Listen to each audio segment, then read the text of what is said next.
Welcome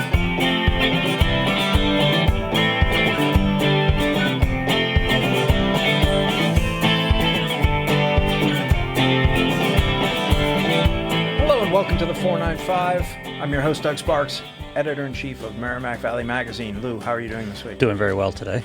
I'm doing great. And I noticed some people enjoyed our discussion about the attacking squirrel last week. Yeah. And my wife got a lot of GIFs and memes sent to her phone regarding the squirrel. Do we have any more verification that it is in fact a squirrel? There's no more verification.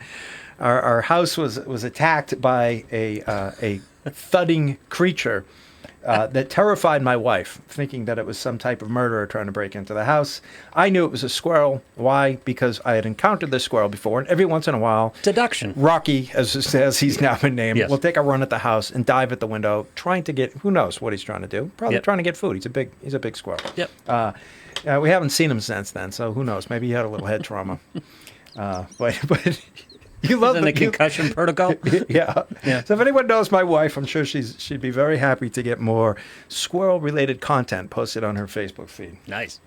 So our guest this week, it's interesting. Before I introduce him, he's been mentioned, and his organization has been mentioned on this show numerous times. And I remember just 2 or 3 weeks ago, a guest was mentioning Elevated Thought. And I was like, well, why haven't we had him on? Like since the beginning, I have this list of people I want on the show, and he's been on since the beginning. So this is long overdue. Our guest this week is Marquis Victor from Elevated Thought, a Lawrence-based organization. Marquis, how are you doing today? I'm all right. I can't complain. Spring is here, and its warm embrace is quite satisfying. Yeah, it's very satisfying. And, it's a little gray, but that's like creative weather, right? Like it's warm, it's comfortable, but it's kind of coffee, at least for me, I'm a coffee drinker, right? Like it's kind of coffee drinking, thinking, creating kind of weather. There's no, it's not so nice that you want to go to the beach and do something else. It's it's a little bit introspective, right? Yeah, I like it. It encourages you to be a little bit hesitant to go outside, but you kind of want to be near it. You know what I mean? So you maybe go by a window, and it's that classic idea of just staring out the window, thinking and reflecting, Absolutely. So for people who don't know Elevated Thought, what is Elevated Thought and what do you do? Yeah, for sure. First, Elevated Thought is a frame of mind, I'll say that. But we are a art and social justice organization based in Lawrence, Massachusetts. We believe that art is a form of liberation, and we actively address social injustice through creative youth development programs, beautification projects, youth organizing, and paid opportunities for Black, Indigenous people of color. Are you afraid of using this term social justice? Because I feel like it especially maybe over the past 4 years, 5 years, it's been so politicized, and it's kind of been used against it's been used in all sorts of ways. Do you ever kind of say, I wish I could just come up with a different term? Or are you completely comfortable with it? Yeah, so, I've been running this organization now for over 10 years, since its inception, with a couple of my good friends. And we've always used art and social justice. And early on, I think it was more of a detriment. Right, it really scared some people off, especially as a grassroots organization trying to get funding, trying to get in the room, trying to connect with people and tell them about our mission and our vision. It's like, sometimes people looked at me like I was a leper or something. You know what I mean? Like talking about liberation through creation and these seemingly abstract concepts. But I think, yes, it can be a challenge, but I think hopefully it's not trendy, but there's a shift in social consciousness. So I'm feeling that more individuals are willing to listen and to consider and to have a discussion about social justice and what it means. Yeah. Why the word thought? In other words, you think of an arts organization, a cultural organization, there's all sorts of different ways that can permeate, right? But why the emphasis right up from on ideas, on thinking? Mm-hmm. Yeah, it kind of stems from my own personal narrative, which is pretty lengthy, so I don't want to take up the whole time here. But, I will point to an event in our history back in March of 2008 when Alex J. Bryan, my best friend, co-founder and productions director at Elevated Thought, he was creating a mural for his senior project. And at that time, I was writing I was on the spoken word circuit. I was writing a piece to accompany his mural, right? And one side of the mural was this saxophonist, and he's playing his saxophone, and music notes are flowing in and out of this loose depiction of Lawrence, right? It's dark, gritty, ominous, but there's glimmers of hope through the colors and the shading. And the music notes flow to the other side of this mural, and there's a young woman, and she's crying, and one of the tears form the word why. And she's asking that question: why is there so much sorrow in the city? Why is it unending, unceasing? And what can we really do about it, as seemingly insignificant as we are? Excuse me. So we had some other friends in this rented out construction warehouse where this mural was happening, got in this big discussion. And, I posited to the crew, hey, what if we brought these challenges out into the public through art in its different forms? And if folks don't have an answer, how about we develop creative solutions ourselves? And I lifted my head up and I said, hey, this is elevated thought right here. And I think from that moment and how the organization has evolved, what has been clear to me is the idea of thought to me is a connection, almost in this metaphysical way to our soul, to our consciousness, how the brain interacts with the allegorical heart. And creativity is a mechanism in which to tap into our deeper essence. And if we as humans tap into our deeper essence, we are going to more effectively understand that, the system structures, the confines of the reality that we live in are not conducive to human flourishing, are limiting people's potential to create, to imagine a world that is going to, be beneficial to us as a species, So I think that's the essence of the word thought, and that's why I think it's relevant to our work. When these ideas were percolating originally, you were a school teacher in Revere, correct? Do I have the timeline right? Yeah, I was getting my undergrad when I uttered those words, elevated thought, for the first time, and then when I was a teacher in Revere and then in Roxbury, I had Alex come down, I should say, and run our first, what would be, our art and social justice workshops, programs that we would grow over time. How did your experiences in the classroom inform what happened in elevated thought? Long story short, I really became disillusioned with public schooling. The limitations, the focus on these kind of mundane and archaic mechanisms of what young people should know. We should have a basis in math and science and language, yes, but to commandeer the learning space in a way where you're limiting young people's opportunity to explore their creative capacities, I think it's a dehumanizing process. So you're working on your PhD at Northwestern right now, correct? No, EDD at Northeastern. Yeah. Or Northeastern, okay. Yeah. Given that you had problems with the education system and you had concerns, why are you still going down that path? Why are you still focusing on that in your research? I think part of it is because, in order for change to happen, there needs to be work outside of these systems, but there's also opportunities to infiltrate the system and to impact the system in a way where you're a part of it. Inevitably, we're inextricably linked to all the systems that we exist in. We can't, unless we want to live off the grid and live isolated in some way. One could argue that that's becoming very, very, very, increasingly difficult to do. We're gonna be attached to the system structure. So I look at this as a way, I'm leveraging this educational experience so I can, further, enhance my impact. Is that appealing to you, that idea of going off the grid? Do you ever kind of dream about maybe, going all the way? For a long time it was, until I got married, and then I had a daughter. So that's just gone now. But for a while, I think my wife, she was worried that was a real possibility. Okay, so yeah, we have the same thing. And if my wife's listening right now, she's laughing because I like to meditate, I like to go into the woods and everything. And she knew at a certain point I was just ready to get my hut up above the clouds and disappear.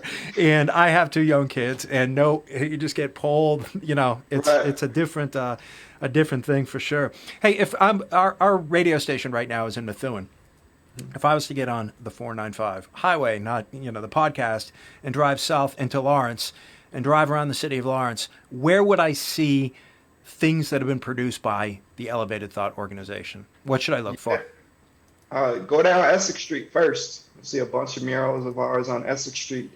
In fact, if you start on Essex Street, at the Broadway and Essex Street intersection, you drive down all the way down to the corner of Essex and Union Street, then you'll find our entrance to our headquarters, 120, Suite 120 there, right diagonally across from the Lawrence History Center. But on Essex Street, we have a ton of murals, and then our murals and electrical boxes are painted throughout the city, and some of them are more hidden, and some of them are much more visible. What are the murals of, and who comes up with the ideas?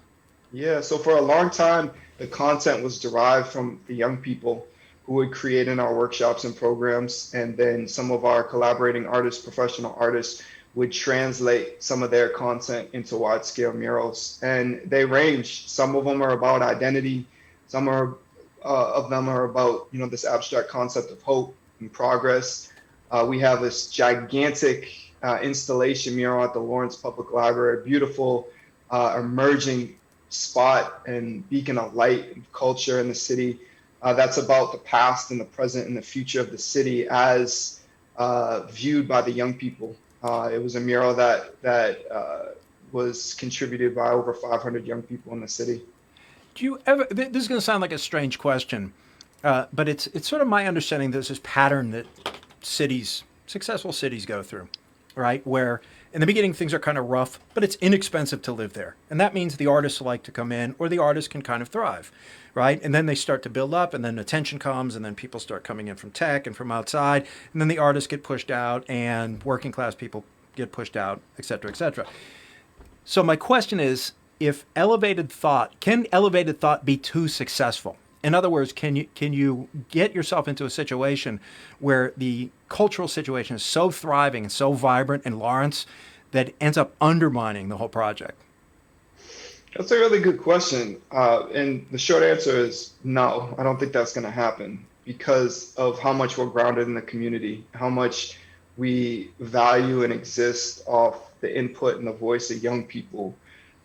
Because the vast majority of our staff are folks from Lawrence who actually grew up in the program. Because our board of directors are folks that are embedded in the community in Lawrence. And I just think there's just too much of a grounded foundation in our organization to just kind of flow with the tide. And I also think we're going to piss people off at a reasonable rate. Yeah. So I'm going to ask you a question I ask a lot of people who do a lot of things, right? Because you're a poet, you're a writer, you're an educator, you're going to graduate school, you're the president and executive director of this organization that's doing a lot in the city of Lawrence. Time management. How do you get all this done? What's your trick to getting all this work done and keeping the foot on the gas pedal? Yeah, I mean, it's been a long, long journey with that. And I'm going to be honest with you. I would say up until the pandemic, I really had no control. I had very limited control. When I thought I could manage my time effectively, more things would come, more fires to put out, more opportunities that I couldn't say no to. I heard you talking about that before, saying yes to too many things. And so over time, I think what happened, I look at the pandemic has been devastating for the globe, right? And, I'm fortunate to say that with the pandemic, it forced me to chill out and just relax. And, spending that time with my wife and my daughter really put things in perspective for me.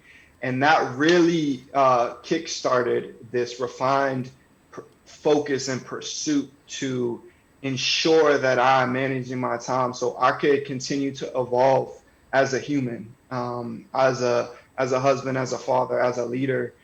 Because if I'm running around, this work requires us to wear a lot of different hats. But if I'm running around just incessantly and just beating myself and burning myself out, how am I gonna support others? How am I going to be there for others? How am I going to be able to grow in my mind and my heart?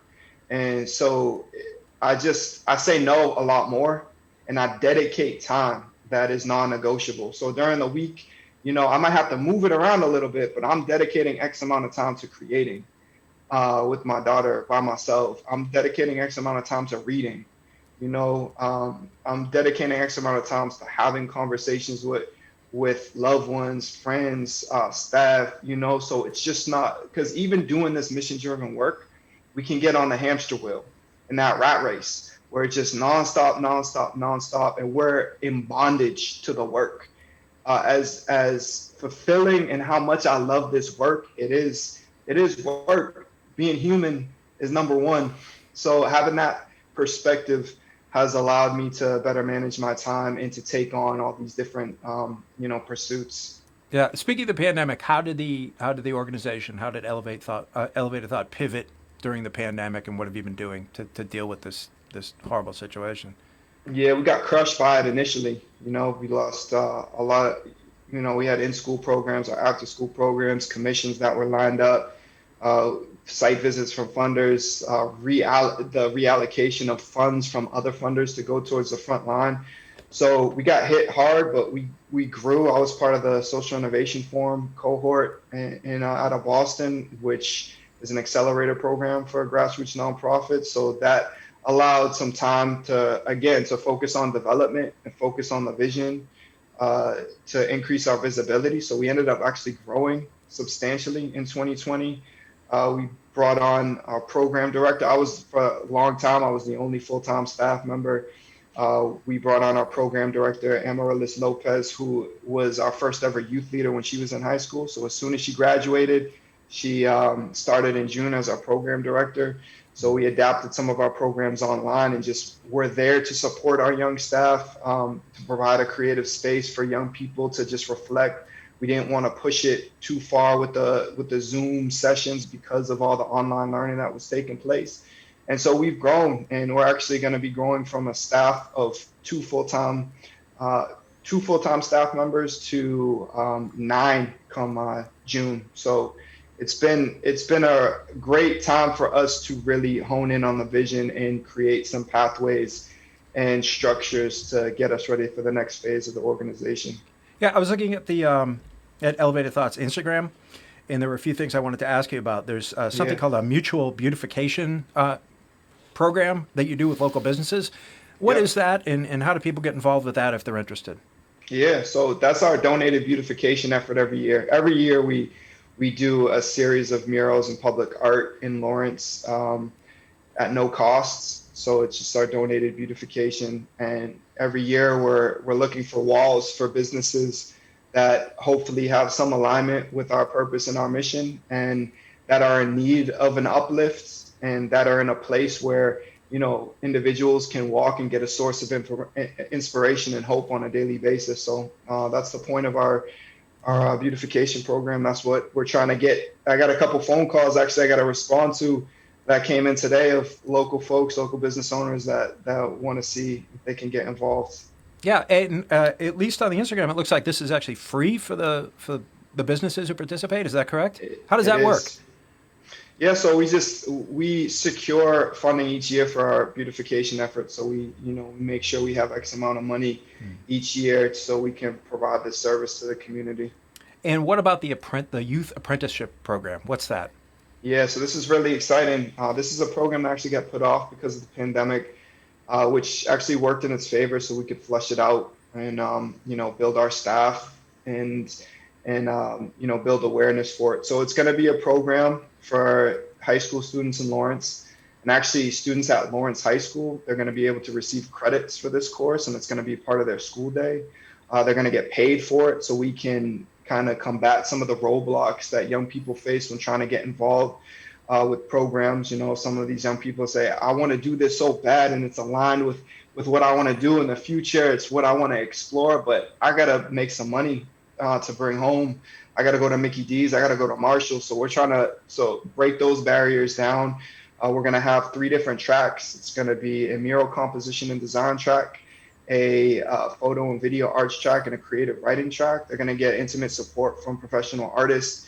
And then they're going to all come together in addition to our social justice youth collective and develop public art projects throughout the year that are going to, they're going to align with their mediums that they're practicing while we're also, addressing social issues that are relevant to the community and young people.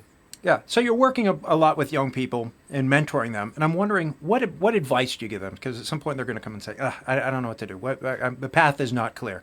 What advice Yeah. do you tend to give to young people who want to get involved and make the community a little bit brighter, a little bit better, want to get involved in the arts?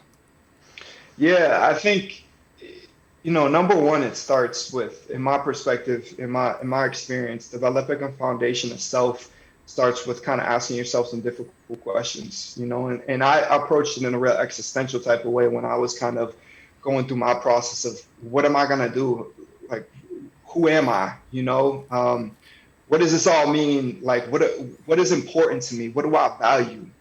And once you have some answers to those questions, then you start to put some dots together. What are some programs, some organizations, some collectives, some groups that align with what I value, what I see as meaningful, and how can I get involved? And then once you're involved, it's a matter of just removing some of the fear associated with growing and evolving and jumping into whatever it is that you want to try, whatever it is that you want to experience. We really, in order to grow, and I've had this conversation with a lot of young people. In order to grow, we have to confront, the human affliction of fear, and we have to, put away like the worry of what others are going to think, even if those others are people that are really important to us, and really just try things out, to explore, to create, to imagine the possibilities of ourselves. And when we do that, I think it's kind of this domino effect where we're going to be able to kind of see our mind and eyes look at the social landscape with more depth and perception. And that inevitably is going to lead to some spark of social action or desire to change something that you see as invaluable in the community. Right. When you were young, did you have mentors and people who inspired you, and who were they?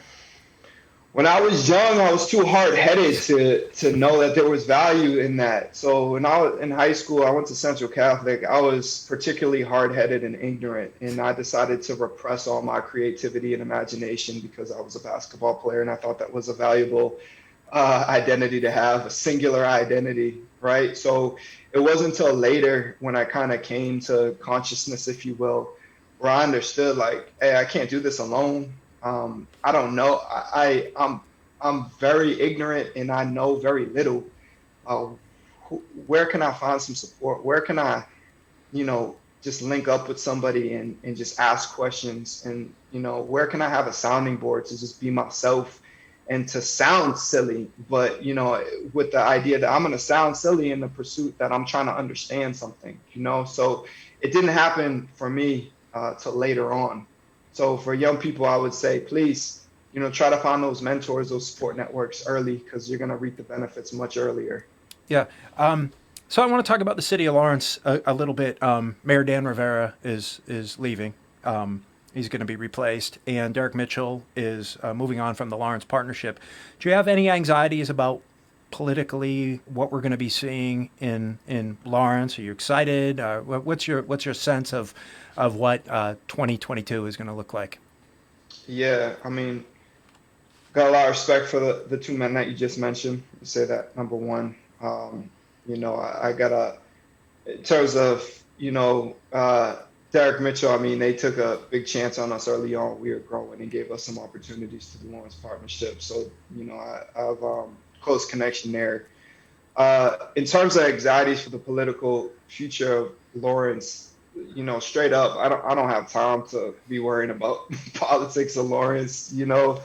Um, I think our work it's irrelevant, because it's gonna move forward either way, and I think it's just a matter of, like I mentioned before, how many people that we're gonna, if it's more a progressive pursuit the city takes, then great. There's gonna be more synergy, and there's gonna be less people that we piss off.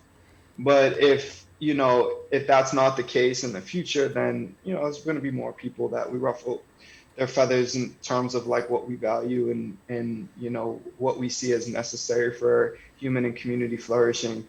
I think I will say there are a lot of beautiful, wonderful, hardworking people in positions of power in Lawrence, and that gives me a lot of hope that you know the ideas and the mechanisms necessary for a progressive, sustainable community. It's a real possibility with some of the folks that have power in the city, and so I think overall I'm pretty hopeful. Great. So April's Poetry Month, and we're going to have some poets on the show in April. It's going to be a lot of fun. You're a poet. And are you still writing? Are you still performing? Did you have time to do that with fatherhood and everything else going on in your life? Yeah, I'd say as a creative, as an artist, I've actually been able to push the boundaries of my creativity. I do a lot of artwork with my daughter, actually. We do a lot of mixed media pieces that I then write poems for. We got pieces all over the house, and I think I've been feeling more and more comfortable about moving even outside of poetry and doing some other work that still involves poetry. I mean, that's my go-to, but at this point, I'm doing a lot of mixed media work as well. Yeah. So before I invite Lou in, because the show producer Lou Blasi always has some good questions. How do people follow you? How do they learn more? What's the website? What's the social media? Where do they find out more? Yeah, so elevatedthought.org is our website. You can find us on Instagram at elevated_thought. We're also on Facebook, facebook.com/elevatedthought. And I think Amaryllis, our program director, just did some spring cleaning on our Twitter. So we're at Elevated Thought on Twitter. I'm really on none of those platforms, but you could be up to date and in tune with the Elevated Thought happenings through those. And you can also subscribe on our website and get our monthly news blasts. Okay, great. Lou, you have questions for our guest? Yeah, Marquis, I'll start with this question because it's going to frame the rest of my questions for this. Is elevated thought, do you consider it activism? I think art is almost inextricably linked to activism. I think especially when you're talking about Black and brown people that are, pushing their art forms and their minds and their souls out into the public sphere, where historically that isn't the norm. Even in music and art classes, we're inundated with, Western white culture. So I think the fact that we're really pushing forth and giving a platform and a voice to young people and Black and brown voices in art forms, I think yes, it is an indirect form of activism. Never mind some of the work that we've done, around education. Our young people developing a youth bill of rights, going down to the Department of Education, talking to leaders down there with associated artworks and short films and research and data.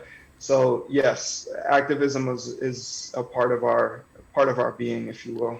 I ask because I'm kind of circling around to Doug's question earlier about the term social justice, because activism and social justice seems to be linked to politics a lot. And politics, unfortunately, in this day and age has become divisive. And just the whole concept of there being a political concept is divisive. So activism through art, or getting these messages across through art, has to toe that line, doesn't it? It has to kind of walk the line in between getting your concepts across and becoming political, and therefore driving a wedge between people as opposed to accomplishing the goals that you want to accomplish. Yeah, I mean, obviously, when you look at some of our values and, some of the content, like it's easy to be like, all right, well, I identify this as progressive, and progressive is identified to there's this identifying political, ideology that I'm connecting it to. And immediately, if you're talking about this and you're talking about this, it's associated with this camp. I can't listen. Like you're mentioning, this divisiveness that we have. Exactly, yeah. I think through artwork, though, there's almost this organic way to address almost this really broad question, like, what is it to be human, right? Let's start here. How does this piece make you feel? Right? Like the act of young people having exposure and experience with creating and it uplifting them. Is that valuable? Is that necessary? And I think when you start to have these really broader conversations, they verge on almost like abstract philosophical ideas and concepts. But through our experience and our history, that has been a way to bring more people into the conversation and to kind of put, well, I'm in this camp, or I I'm tired of all the taxes that are coming out of my, like, let's put this aside and let's come to the table and let's just talk about what it is to be human, right? And what should all human beings have?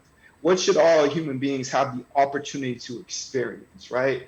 And I think through I'm just speaking for myself and through elevated thought, when we've taken that approach, it has been more conducive to bring a wider range of folks with political identities at the table to have a conversation rather than I'm going to wait till you're done talking so I can espouse my ideology and my fundamentalist views, whether it's on the far left or far right, whatever it is. That's not conducive to progress, right? We need to have open dialogues. We need to be in comfortable spaces we can really challenge each other, because there's no progress, there's no change, there's no evolution if there's no risk in challenging and confronting things that we don't necessarily like to talk about. Yeah, that's exactly what I was talking about. But let's go back to an answer that you gave before, and you used a couple phrases in there that I'd like you to drill down on a little bit more. You talked about what we value. You talked about what is necessary for society to move forward, and what mechanisms need to be put in place. Be a little more specific on those for me. Sure. I mean, again, this is you're diving kind of into my almost philosophical worldview here. Yeah, exactly. I consider humans, if we look at, we've been around for such a short period of time in the big scheme of things, but we've proved to be, essentially the dominant species on Earth. And our capacity to create is matched by our capacity to destroy. And I think it's just easy. We can go through human history and see just like the beautiful, wonderful creations that have come out of human ingenuity and collaboration, out of love, out of, just the pursuit of trying to explore and curiosity. And then you have the other side of humanity, which is a real emphasis on fear, creating mechanisms of instruction based on our own, intrinsic fear, the desire for accumulation, wealth, and power and control. I think that's just, I like to consider humans as, we are animals, but I think the consciousness, as much as scientists really are gung-ho and believe that one day we're going to be able to pinpoint exactly where the consciousness comes from, I believe we're both physical and metaphysical creatures, and our consciousness allows us to kind of transcend our animal state, right? And that transcendence of the animal state is in the realm of creativity, of creation, of imagination. And I think that's also the realm in which we can, and it sounds utopian. And again, I don't think we're going to move towards a utopian. Like humans are, I don't think I can swear on here, but we're too like effed up and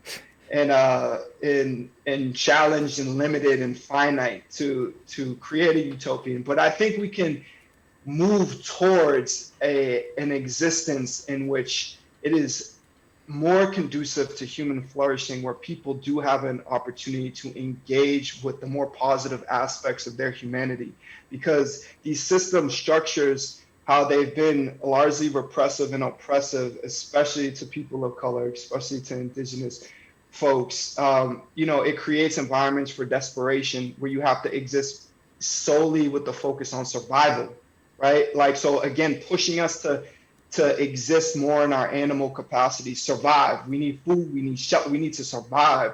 And we don't have the opportunity to transcend that state, to imagine more possibilities for ourselves and our fellow species. I don't know if that answers your question, probably not, but. Hey, as we wind down, it does. I wanted to throw the ball up for you this was an alley-oop for you to slam dunk it, because you're a thoughtful guy, and I wanted to hear your thoughts behind that, and I got them, which is exactly what I wanted. Hey, a bit of an oddball question here, but you've lived and worked in North Andover, Methuen, Lawrence, Tewksbury, all places along the river. Do you think about the Merrimack River? I mean, this is like a poet's question, right? Because traditionally poets are concerned with nature and natural forces and how they impact our feelings and our experience of the world. Do you think much about the river and how it flows through your own life and your own work? I like that question, and it's connected to this project that we did with Essex County Community Foundation This gentleman Tom Borup, creative community builders, incredible dude, and Merrimack Valley Planning Commission. We did this project, it's called cultural mapping project, and it led to this expression book. And this initiated in the summer of 2019. And I actually co-facilitated a workshop with folks around the Merrimack Valley to reflect on, what connects us all here in the Merrimack Valley. And the Merrimack River was this constant theme that came up.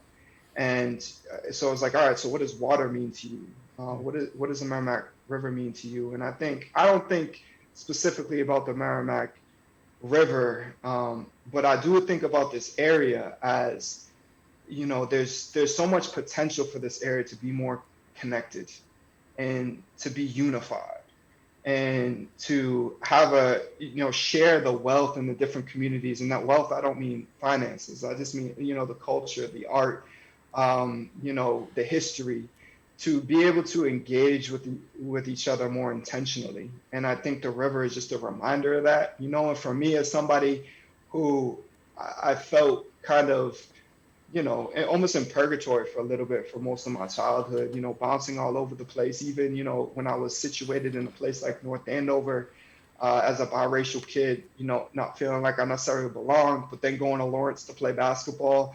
And because, I was from North Andover, not feeling like I belonged there. And I think, respecting the different cultures and the different places, but also finding more mechanisms in which to bring us all together. So I think about the Merrimack River when I think about that, Yeah, well, that's great, and it sets us up for discussions we'll be having over the next few weeks as we bring the poets in and start talking about Merrimack Valley history and our literary legacy and all that kind of great stuff. Marquis Victor, thank you so much for coming on the 495. I really, really appreciate it. It's been great.